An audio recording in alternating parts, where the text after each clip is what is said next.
ঘুম থেকে উঠেই দেখছি চারিদিকে শুধু কাদা আর কাদা, যেদিকেই তাকাচ্ছি শুধু কাদা। দেখো দরজাটা খুলতে যাব তো মাঝখান দিয়ে হেঁটে যেতে পারলাম না, এত কাদা হয়ে আছে জায়গাটা। সাইড দিকে গেলাম তাও খুব ভয় করছিল, কারণ কেমন শ্যাওলা হয়ে আছে দেখো। আর কি হয়েছে জানো, অনেক দিন আগে আমি একবার এই সকালবেলাতে কাজ করতে করতে বর্ষার সময় কাদায় পড়ে গিয়েছিলাম। আর তোমরা তো জানো আমার সিজারের কাটা আছে, তো সেই জায়গাটায় না খুব ব্যথা পেয়েছিলাম, আর ব্যথাটা অনেক দিন ছিল। তো সেই কারণে আমার খুব ভয় করে এই জল কাদা হলে পরে কাজ করতে। তবে গ্রামের বাড়ি, গ্রামের বউ, গ্রামে তো এইসব কাজগুলো করতেই হবে, তাই না বলো? তো যাই হোক, সদর দরজা খুলে মারুলিগুলো দিয়ে দিয়েছি। তারপরে দেখো ঝাঁটাটা নিয়ে ঝাড় দিতে শুরু করলাম। আর কি আর ঝাড় দেবো, চারিদিকে তো কাদা হয়ে আছে। তবে বৃষ্টি হয়েছে ভোরের দিকে, খুব ঝিরঝির করে হয়নি, বেশ ভালোই জোরে হয়েছিল। সেই জন্য তবুও আজকে উঠোনটা ঝাড় দেওয়া যাচ্ছে। আর অন্যান্য দিন ঝিরিঝিরি বৃষ্টি হয়, একদম পা উঠোনে ঢুকে যায় জানো তো, যে ঝাড় দেওয়া হয় না। তো ভাবলাম যে দেওয়া যখন হবে, পাটা বসছে না, তখন ঝাড়টা দিয়েই দিই। তো যাই হোক, এখন বাজে সকাল 5:30, আর আজকে হচ্ছে বৃহস্পতিবার। তো তোমাদের সকলকে জানাই শুভ সকাল। আশা করছি তোমরা যে যেখানে আছো সকলে ভালো আছো, সুস্থ আছো। বীরভূম জেলার ছোট্ট একটি গ্রাম থেকে আমি দৈবকী তোমাদের সকলকে জানাই আমার ব্লগ চ্যানেলে অনেক অনেক স্বাগত, আর আমার অনেক অনেক ভালোবাসা। তো দেখো ওই দিকটা ঝাড় দিয়ে নিয়েছি, তারপরে এই দিকটায় চলে এলাম। আর উঠোনটার তো অবস্থা আর কি বা বলবো।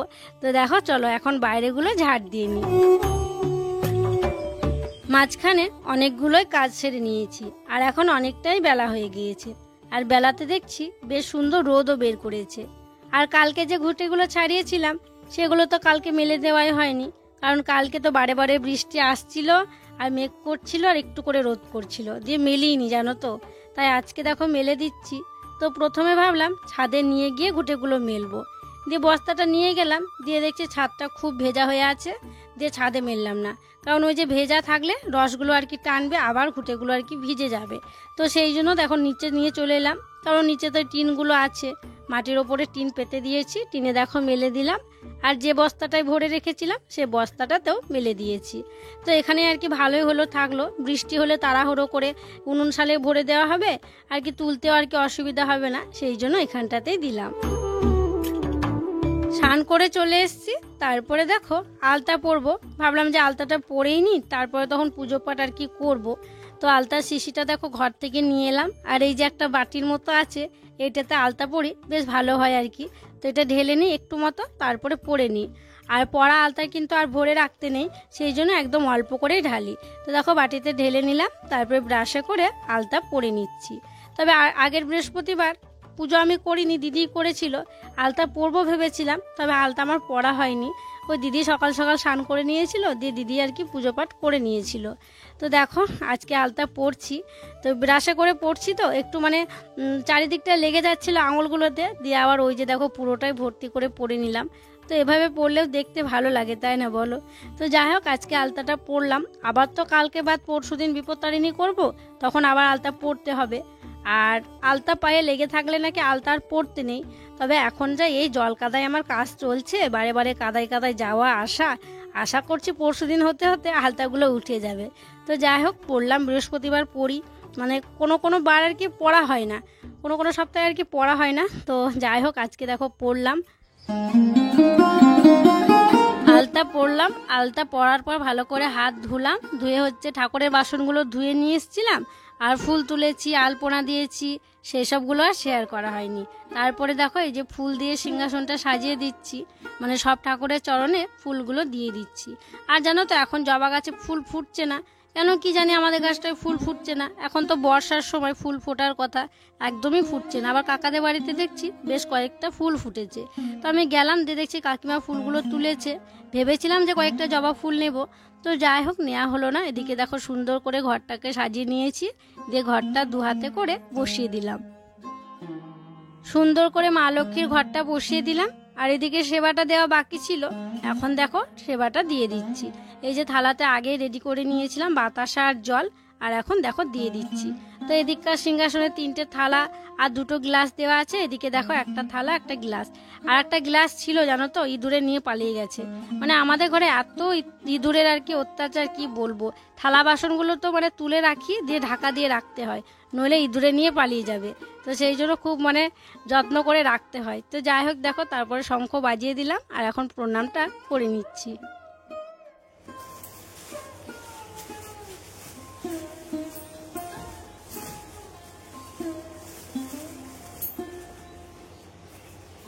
কালকে দিদি যখন ভাগ্নিকে নিয়ে স্কুলে গেছিল, তখন আসার সময় কিছু সবজি নিয়ে এসেছিল, ওই পটল ঢেঁড়স ওইগুলো নিয়ে এসেছিল।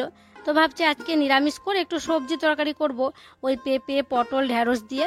তো সেই জন্য দেখো পেঁপে পাড়তে চলে এলাম, আর আমার সাথে রুদ্রসোনা চলে এসছে, এইমাত্র স্কুল থেকে এলো। আর আমি বাটিটা নিয়ে এসেছিলাম যে ক্যাচ করে নেব বাটিতে, কিন্তু বাটিতে ঠেকলো তবে ঢুকলো না, যেন সেই নিচেই পড়ে গেল। আর নিচটায় অনেক ওল গাছ হয়েছে, বেশ একটু জঙ্গল হয়ে আছে, সেই জন্য ভেবেছিলাম যে এখান থেকেই নিয়ে নেব। তো যাই হোক নিচে এসে পেঁপেটা কুড়িয়ে ধুয়ে নিয়েছি, তারপরে দেখো কাটতে শুরু করলাম। এদিকে অল্প করে একটু আলুও দিয়েছি, আর ওই যে পেঁপে দিচ্ছি। আর এখন ঢেঁড়সটা কাটবো না, কারণ ঢেঁড়সটা পরেই কাটি, ওই যে ধুয়ে আর কি কাটলে এখানে জলটা পড়বে। তো উনুন শালে নিয়ে গিয়ে ঢেঁড়সটা কেটে নেব। তো এখন হচ্ছে পেঁপেটা কেটে নিচ্ছি, দিয়ে পটলগুলো কাটবো। পেঁপেটা কাটার পর পটলগুলোকেও দেখো কেটে নিয়েছি, আর এখন পটলগুলো কাটার পর পটলের বীজগুলো বের করে নিচ্ছি। আর কি বলতো, মায়ের তো কিডনির সমস্যা, তো যে কোনো সবজিরই বীজ খাওয়া উচিত নয়, ভালো নয়। তো সেই জন্য সব পটলের বীজগুলো এভাবে বের করে নিচ্ছি। তো পটলের বীজগুলো বের করে নেব, তারপরে তখন ওইদিকে যাব। তো দেখো এগুলো সব সবজিপাতিগুলো ধুয়ে রেখে দিয়েছি। তারপরে এই যে খোসাগুলো ঝুড়ির মধ্যে তুলে নিচ্ছি, কারণ এই খোসাগুলো লালিকে দেয়া হবে, লালি কিন্তু সবজির খোসাগুলো খেয়ে নেবে। তো তুলে নেব, দিয়ে লালিকে দিয়ে দেব।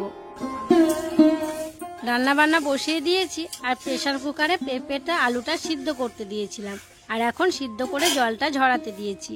আর এদিকে দেখো পটল আর হচ্ছে ঢেঁড়সগুলো ভালো করে ভেজে নিয়েছি। তো এগুলো আর কি একসঙ্গে ঝোল করা হবে। আর এদিকে আমার ভাতটা হয়ে গেছে, তাই ভাতটা নামিয়ে নিচ্ছি। প্রথমে ভাতের হাঁড়িটা ওই দিকে ছিল, তারপরে কি জানো তো, মানে নামানোর সময় হতে আসছিল, তখন পড়ছিল ওই দিকটাতে। তো সেই জন্য আবার এই দিকে দিয়েছিলাম, কারণ এইদিকে আঁচটা কম থাকে। তো দেখো ভাতটা নামিয়ে নিয়ে এখন বালতির মধ্যে ফ্যানটা ঝরিয়ে নিচ্ছি। তো কিছুক্ষণ ধরে থাকবো, তারপরে ঝরে যাবে। আর এদিকে বসিয়েছি ডাল। তো ডালটা দেখো ফুটে উঠেছে, আজকে করছে মুগ ডাল। ডালটা হয়ে গেছে, নামিয়ে নিয়েছি। আর এখন ওই যে সবজি তরকারিটা করব, তাহলেই আমার রান্না বান্না হয়ে যাবে। তো দেখো কড়াইতে দিয়ে দিলাম তেল। তো আজকে তো নিরামিষ হবে, তেলে আমি জানো তো একটু লবণ দিলাম, কারণ তেলের ওপরেই তো মশলাটা দেওয়া হবে, লবণ দিলে কিন্তু মশলাটা ছিটবে না। আর যদি একদম তেল গরমে যদি মশলাটা দিতাম জল সমেত, খুব তেল ছিটতো, তাই একটু নুন দিয়ে মশলাটা দিলাম। এই নিয়ে আমার 3বার তোলা আর মেলা হয়েছে জামা কাপড়গুলো। মানে কি রকম বৃষ্টি হচ্ছে, মানে একের সময় এমন রোদ বের করছে, মনে হচ্ছে যেন খুব রোদ হবে। রোদটা দেখে মেলে দিচ্ছি, আবার ঝিরঝির বৃষ্টি পড়তে শুরু হচ্ছে, যে আবার দেখছি তুলছি, যে আবার দেখছি খুব রোদ বের করছে। তো এটা নিয়ে আগে 3বার তোলা হলো জামা কাপড়গুলো। তো যেগুলো একদম শুকিয়ে গেছে, মানে হালকা একটু একটু ভেজা আছে, সেগুলো তুলে নিচ্ছি। আর বাবার লুঙ্গিটা এই তো একটু আগে আর কি কাটা হয়েছে, তো ভেজা হয়েছে, ভেজাটা থাক, খুব যখন জোরে বৃষ্টি পড়বে তখন ভেজাটা তুলবে, এখন তুলছি না। তো এই যে হাত শুকনো যেগুলো আছে সেগুলো তুলে নিলাম। আর রান্নাবান্না তো আমার হয়ে গেছে, রান্নাবান্না করে হাঁড়ি কড়াই নিয়ে যেয়ে তুলতে শুরু করেছি। আর দিদি ওদিকে ভাগ্নিকে রুদ্রকে আর বাবাকে মাকে খেতে দিয়েছে। তবে রুদ্র বদমাশি করছে, শুনতে পাচ্ছি আমি বাইরে থেকে। মানে রুদ্রকে খাইয়ে দিচ্ছি, কিছুতেই খেতে চাইছে না, বলছে নাকি খাবো না। তো চলো দেখি কেন খেতে চাইছি না। দিদি খাইয়ে দিচ্ছে রুদ্রকে ভাত। রুদ্র তুমি দুষ্টুমি করছো কেন? ভাত খেয়ে না চুপচাপ। আমি বাইরে শুনতে পাচ্ছিলাম তুমি খাবো না বলছিলা। কি নিবা? আলু সিদ্ধ নিবা? ঝাল ছাড়া, মানে ঝাল ছাড়া ওদের দুজনের জন্য রাখা হয়েছিল, দুজনকে দেওয়া হয়ে গেছে। তো আবার নো বলছে। তো আমাদেরগুলো অতটা ঝাল দেওয়া নেই, তো দেখি একটুখানি ওগুলো দিয়ে খেতে পারছে না। না খেয়ে না বেশি নয় তো, আর 3বার দিলে হয়ে যাবে। আমাদের দুপুরের খাবার রেডি, মানে ভাত একদম রেডি হয়ে গেছে। আজকে কি কি হয়েছে দেখো, আলু ভাতে হয়েছে, আলু পটলের ঝোল হয়েছে, পাতলা করে ডাল হয়েছে, আর এই যে এখানে আছে আচার। আর এখন নেব আম তেল, আচারের আম তেল মেখে একদম দারুণ লাগে আম তেল দিয়ে ভাত খেতে। তো চলো খাওয়া দাওয়াটা সেরে ফেলি। আর আজকে এই সবই রান্না বান্না হয়েছে আমাদের। আমাদের খাওয়া দাওয়া কমপ্লিট হলো, আর ওই যে দৈবকী বাসন ধুচ্ছে। এই নিয়ে যে কতবার পুকুর ঘাটে যায় বাসন ধোয় তার হিসাব নেই। সব হলো ধোয়া?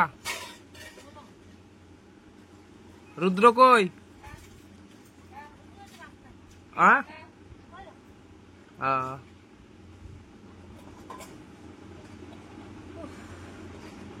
এখানে ধুলা না পুকুর, এখানে ধুলা না পুকুর ঘাটে?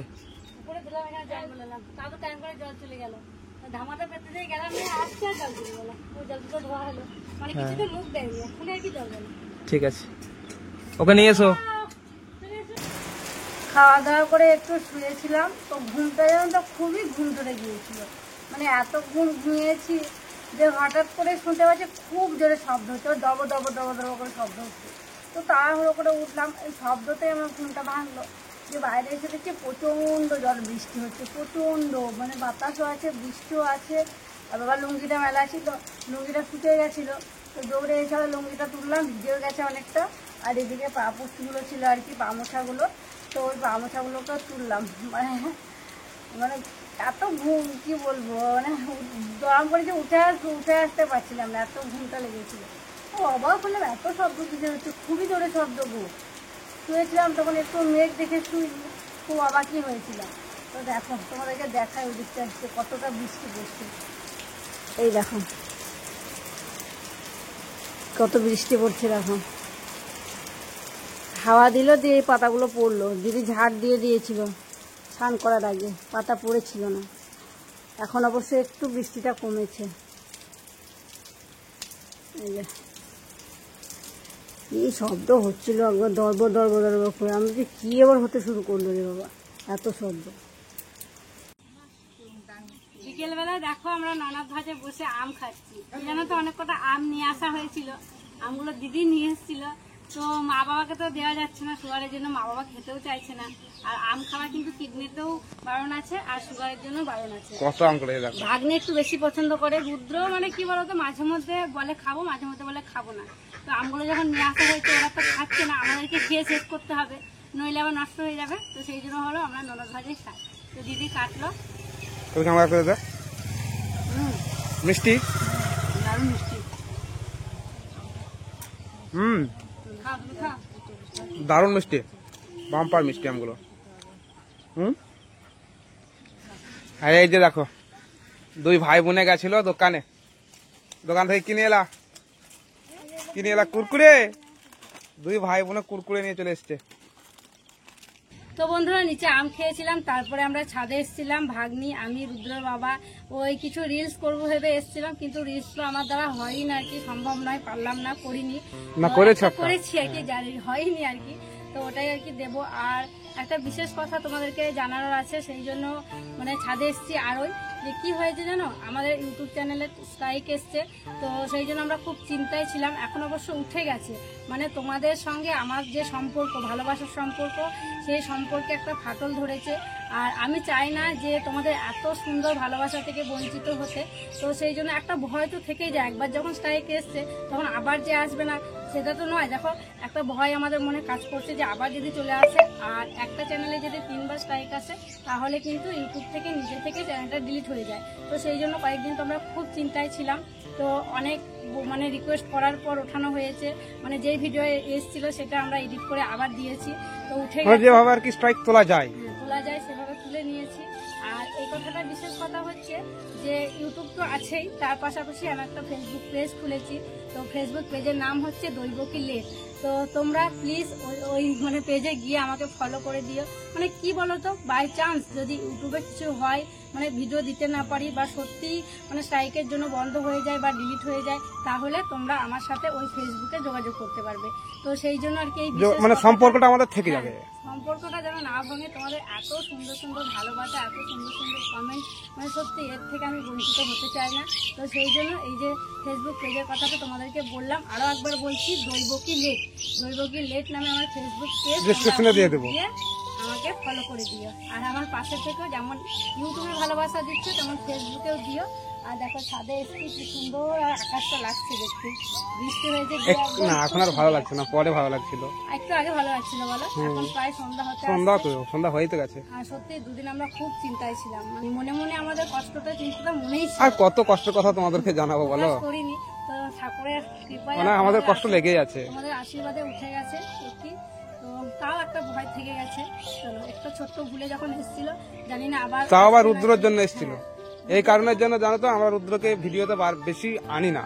তোমরা বলো রুদ্রকে দেখতে চাও এই জন্য, মানে বাচ্চাদেরকে দেখালে স্ট্রাইক দিয়ে দেবে, মানে ওর একটা অনেক ছোটখাটো ছবি ছিল, একটা ওই ছবিতেই স্ট্রাইক এসেছিল, নিয়েছিল পায়ে প্লাস্টার করানো ছিল, একটা মানে ছবি থেকে একটা ভিডিও বানিয়ে আর কি করেছিলাম, ওই ছবিটাতেই আর কি এসেছিল স্ট্রাইক। তো খুব চিন্তায় ছিলাম, তো একটু চিন্তা মুক্ত হয়েছি। আর আবার বলছি যে তোমরা আমার দৈবকী লেট ফেসবুক পেজে গিয়ে আমাকে ফলো করে দিও। চলো নিচে যাবো, এখন সন্ধেবাতি দিতে হবে। দেখো দিদি চা করলো, সন্ধে হয়ে গেছে, আর এখন খাবো চা। এই যে বাবার মিষ্টি চা না এরকম র চা, হালকা মিষ্টি। আর এদিকে দেখো দিদি মুড়িও বেড়ে নিয়েছে, যেহেতু বাবা মার ওষুধ আছে আবার, সেই জন্য দিদি সন্ধ্যেবেলা মা বাবাকে দুটো করে মুড়ি দিচ্ছে, যে মুড়িটা খেয়ে ওষুধটা খাবে। তো বাবা মা দেখো মুড়ি খাচ্ছে, আর রুদ্র অনুসরণ খাচ্ছে, ওই যে জলখাবারে আলু ভাজা করা হয়েছিল ওটা দিয়ে খাচ্ছে। আর তোমরা অনেকে কমেন্ট করে বলেছিলে যে মেসোমশাই মাসিমা কেমন আছে, তো এখন ওষুধ খাওয়ার পর বেশ ভালোই আছে। তবে কি জানো তো, বাবা একটু ওষুধগুলো খেতে ভয় করছে, আর এমনিতে বাবার ওষুধ খেতে ইঞ্জেকশন নিতে একটু ভয় আছে। তো ঠিকঠাকই আছে, ওষুধগুলো খেতে একটু ভয় করছে, মানে খেতে চাইছে না, ভাবছে যে এটা খাবো মানে এমনটা হবে নাকি এরকমই। মা ঠিক আছেন তো? আর কতজন জানতে চেয়েছে কেমন আছেন, বাবার কাছে মেসোমশাই কেমন আছে, মাসিমা কেমন আছে। তো মা দেখলে নিজের মুখে বললাম মা কেমন আছে, ভালো আছে। তো বাবাও অনেকটাই ভালো আছে। তো এখন খাওয়া দাওয়া করছে সবাই, চামড়ি খাচ্ছে, কেউ আলু ভাজা মুড়ি খাচ্ছে। তো ওই যে খাওয়া দাওয়া হবে ওদের, তারপরে হচ্ছে রুদ্রসোনাকে পড়তে বসাবো, দিয়ে হচ্ছে রাত্রে আবার মা বাবার জন্য রুটি করবো, মা বাবা রুটি খাবে। তো চলো খাওয়া দাওয়া করে নিই, আমি একটু চামড়ি খাবো, ওকে খাইয়ে দিই তারপরে। চলো আজকের মতো তাহলে এখানেই বিদায় নিচ্ছি। তোমরা সকলে ভালো থেকো, সুস্থ থেকো। আর যারা নতুন বন্ধু হয়ে আমার এই ভিডিওটি দেখছো তাদের কাছে একটি অনুরোধ করব, আমার চ্যানেলটিকে সাবস্ক্রাইব করে আমার পাশে থেকো। আর যারা পুরনো বন্ধু হয়ে আমার পাশে আছো তাদেরকে আমার অসংখ্য অসংখ্য ধন্যবাদ আর অনেক অনেক ভালোবাসা। দেখা হবে আবার পরবর্তী ব্লগে।